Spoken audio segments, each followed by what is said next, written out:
Hello, I'm Jane Turner from writewithjane.com, and it's my great pleasure to introduce you to Heidi Dening, who is the author of My Middle Name is Courage.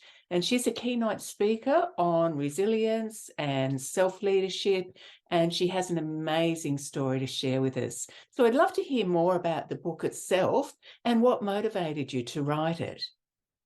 Yeah, hi Jane. Thank you. I'd love to tell you about that. Unfortunately, I survived. I wasn't the victim of, I survived a violent crime a number of years ago. And it was the third year anniversary of that crime. And as we know, with anniversaries, good and bad, it, reminds you of what had occurred. And I was sitting in my backyard thinking about, well, look how far I've come, and I've managed to build another business, and I've managed to do all these really great things, despite the fact that that particular incident, changed my life forever. Really, it had such an impact on me professionally, personally, physically, financially. Um, and I was that day just thinking about how far I'd come, trying to give myself an optimistic look at what had been and what is now. And I also thought about the fact that I know I haven't healed completely. Um, I'm telling myself all these good things that have happened, but in fact, I knew that deep down I hadn't healed completely. And I'd had about 9 months of medical problems that no one could find an answer for until they went in the week before this particular day in my backyard. And they found that I had the worst stage of endometriosis across 5 of my organs. And in fact, my appendix was so rotted with the endometriosis, I had to remove it while I was on the table. And I just knew that despite all these good things I'd been doing and getting on with my life, that in fact, the rage that I still felt from that crime was really attacking the insides of my body physically. So it was that day when I was thinking, right, I have to turn this story of rage into a story of resilience, because I will not let that evil group that did that to me those years ago, me and others, which was throwing petrol bombs at our bedroom while we slept with the intention to burn us alive. And so it was a pretty horrific night, but I refused to let that story of rage guide my life. I need to transform it into a story of resilience. And as I was sitting there and the birds are chirping and I've got the sun on my back thinking about this, I thought, well, what have I learned from that experience? And then again, what have I learned from all the different types of adversities? I've been forced into a car with an AK-47 at my head. I caught this random virus when I was a young girl that meant I lost the use of my legs for the following 8 months. I had to make the last I love you goodbye phone call to my husband as a life-threatening tsunami approach. So I was sitting there thinking, what do all these things mean to my life? What have I learned from them? And how have I used those insights to keep going forward, to keep striving for more and to keep thinking there is a brighter future for me? And what if I extracted those insights from those stories and put them into a book to help others, perhaps, who are struggling right now, to draw out what they've learned from their challenges so they can continue to move forward? I mean, I don't know how you've even had time in your life for that many things to happen to Yeah, you. I've been described a cat with 9 lives, and I'd say to the universe, right, enough's enough now. 9 lives is enough, no more, no more. Yes. And what would you say to people who are going through adversity? And of course, it doesn't need to be that dramatic, again, No, inverted commas, to really knock you about. What that's what right. sort of things do you talk to people about in terms of what they can do to move through? Yeah, Jane, that's and just going back to what you said about it doesn't have to be that kind of dramatic with petrol bombs and cyclones and tsunamis, because I think everybody has gone through their own version of petrol bombs in their life, either personally and professionally. And when I'm on stage, which, I'm a keynote speaker. And of course, storytelling is part of what I do. And I tell some of the stories from stage, what I've very briefly described, especially that petrol bomb one, because it was such a turning point for me professionally and personally. But I think it's important that people don't go, oh, well, my little thing, that's nothing compared to that. But of course, it's all relative. So to me, that it doesn't matter what it is. We all have our version of petrol bombs, and they're relative to what our life is right now. And I think everyone who's going through adversity should really understand that it's just recognizing that, acknowledging it. This is tough right now. I don't have to compare myself to someone else, because we can just go onto the media and we know that there are a lot of people worse off than us. Even when you've had dramatic things like I have, there are millions of people who are worse off than I am. I have this thing on my door over there, and I learned it from another New Zealand speaker. It's called DOT, then DAT. DOT, then DAT. And it's do one thing, then do another thing. And Oh, fantastic. yeah, I mean, I'd love to claim it as my own, but it definitely isn't. But it is a big reminder, because when we are going through tough times, whether they are in our relationships, whether they are in our careers, getting that momentum and keep moving forward, that is the most crucial part, that we don't get stuck and paralyzed. And of course we will at times. And that's all right. We're allowed to have doona days. We're allowed to sob our little hearts out when we need to, but then we need to dot then dat, do one thing and then do another thing. Little tiny weeny micro steps. Too good. Now, back to the book. I'm just curious about how it felt to write these things down. Was that part of the healing journey? Definitely, definitely, because what it made me do is really think about what I'd learnt. So rather than it just being, oh, that nightmare that I had that night, I could go through it, and it was hard. It was hard writing it all down, and it's only one chapter, but gee, it took me a long time to write that chapter, Jane. I really didn't want to tell you the truth. Yes. I really did not want to. But it was cathartic. It was important to write, and it was important for me to remember what had gone on and how I'd felt and how I feel now and what I'd learnt. And not just for me, but how are any of these learnings helpful for somebody else? I talk about the fact that we sometimes have very unreasonable expectations of ourselves. And I know for myself, I do. And I have often my loyalties to others are far higher than my loyalty to my own physical, mental, social health. And previous to that petrol bomb night, I knew in the lead up to that, with what I was doing, I had an education not-for-profit in Vanuatu where we did empowerment programs for teenage girls and literacy programs in primary schools.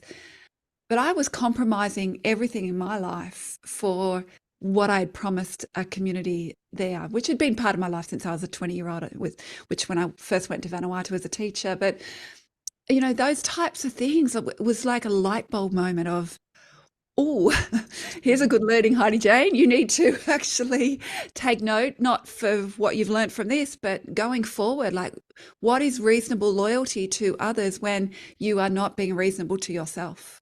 I think that's a really, really important message. And what would you say to anyone sitting on the sidelines about writing a book? What difference I know there's that cathartic piece, but above that, what difference has it made to you and your business and your life and all of those kind of things? Firstly, for anyone sitting on the sidelines, I mean, education changes lives. And if we can get whatever little piece of education, big or small, into a book, and it could change the life of one other person, wow, big tick. It has been worth it. And, I think we forget that books do change lives. They really do. They do. It's They true. really do. I mean, how many books have we all read where we've highlighted or turned the corner because there's this little golden nugget we know we can apply to our lives?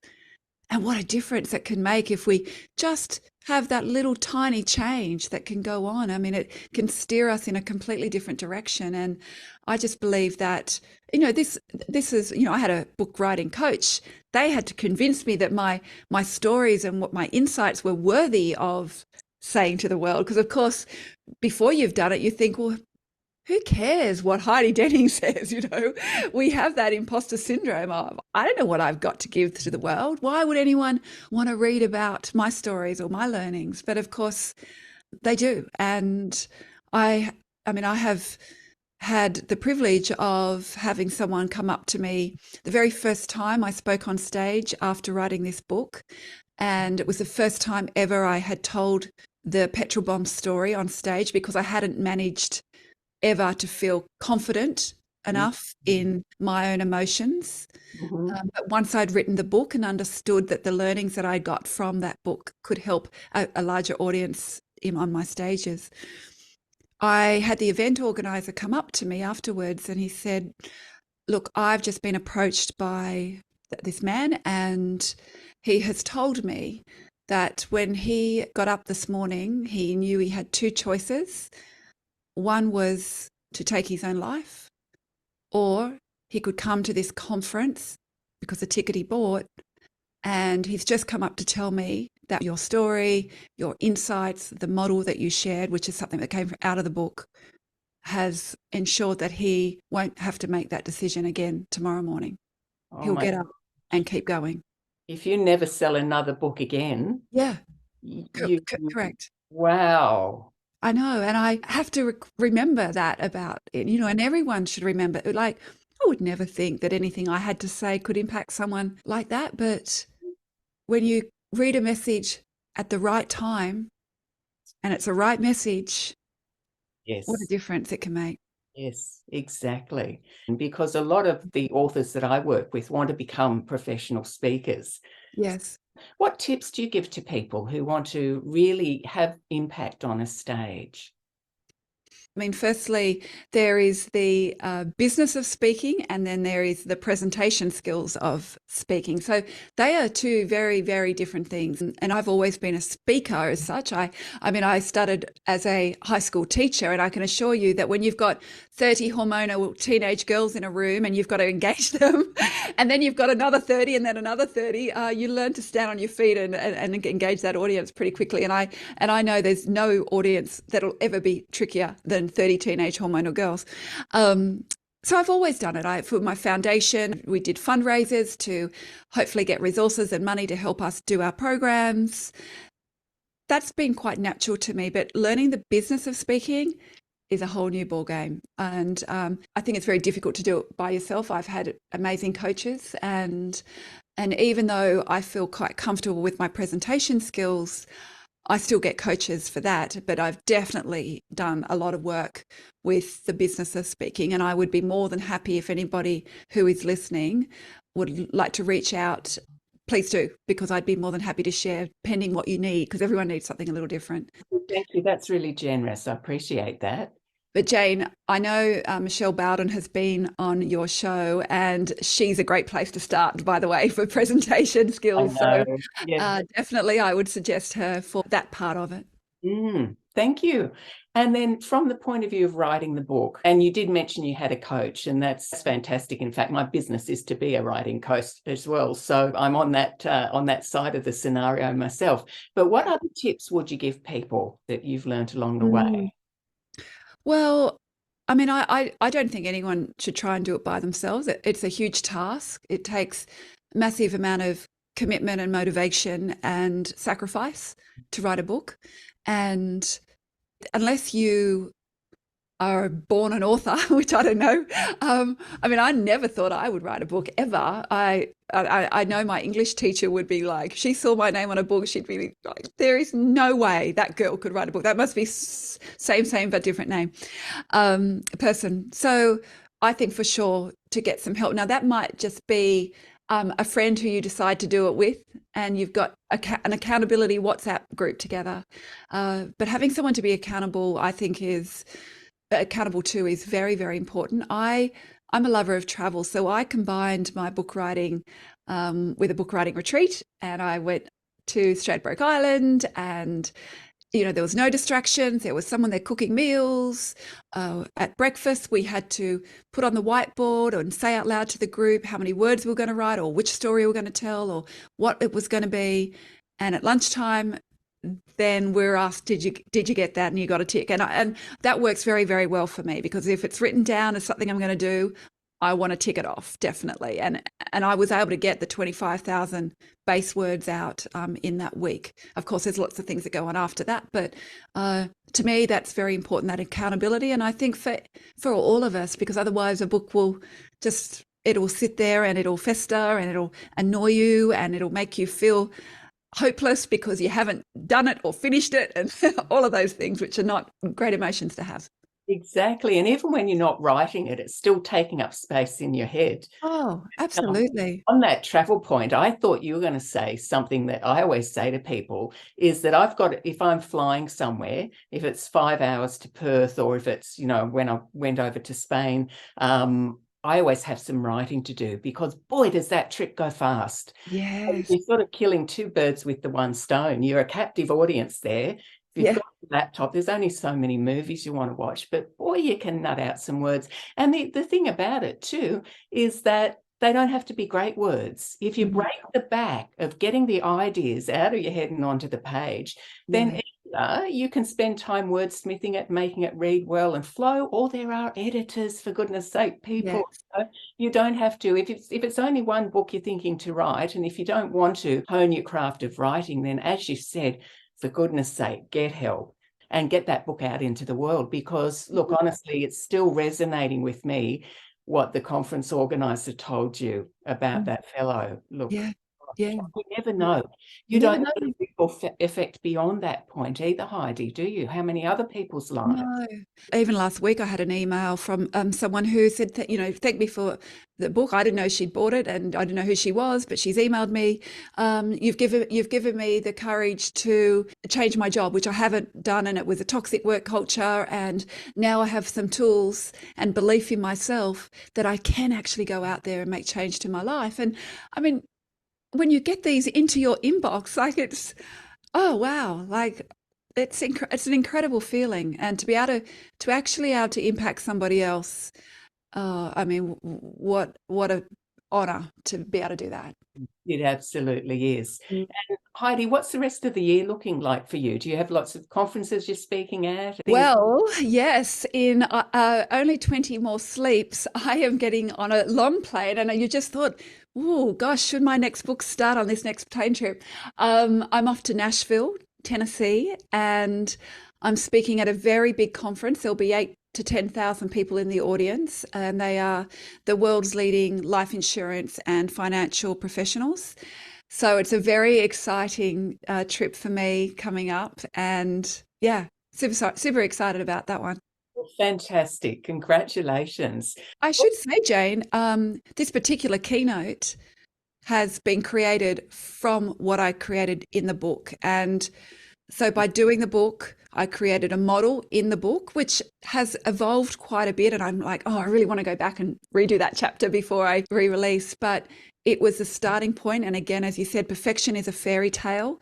Just get something started, because even though I'm a little, like, it annoys me what I've got there now, that I want to get up to speed with what it's now become, that particular model, people come back to me all the time and quote me from that particular model. And in fact, the briefing call I had for this conference in Nashville, one of the ladies on the committee, when I was talking about the content I was about to speak about, and I talked about this strong bucket formula, which I talk about in my book, she said, "Is that yours?" And I went, "Yeah, why?" She said, "Oh my gosh, I've had that printed out on my fridge for the last 4 years." Oh, what? Yeah. And she'd seen me at a conference and taken a screenshot of my slide, and done that. But that all came from the book. Nice. She had put me forward for this massive conference in Nashville. Got it. Yeah. So, like, you just don't know where a book can lead. You really don't. So true. And where's the best place to get the book and to be in touch with you, Heidi? I'm at HeidiDening.com, HeidiDening. And Yeah, there's a tab there, author, and you're able to buy the book there. If you buy it from my website and not the other ones, I will personally sign it and gift wrap it for you. And I'm on LinkedIn a lot, so that's the best place. I'd love people to reach out to me there. Would be wonderful. Oh, Heidi, fantastic. Look, thank you so much. And you don't know the ripple effect that this is going to have on my audience, for want of a better word, the people who follow me, the folks on my database. I have no doubt more books will now pop out Good. quicker because of what you've said. So I'm incredibly grateful. I hope I get to read those books that are about to pop out. Definitely.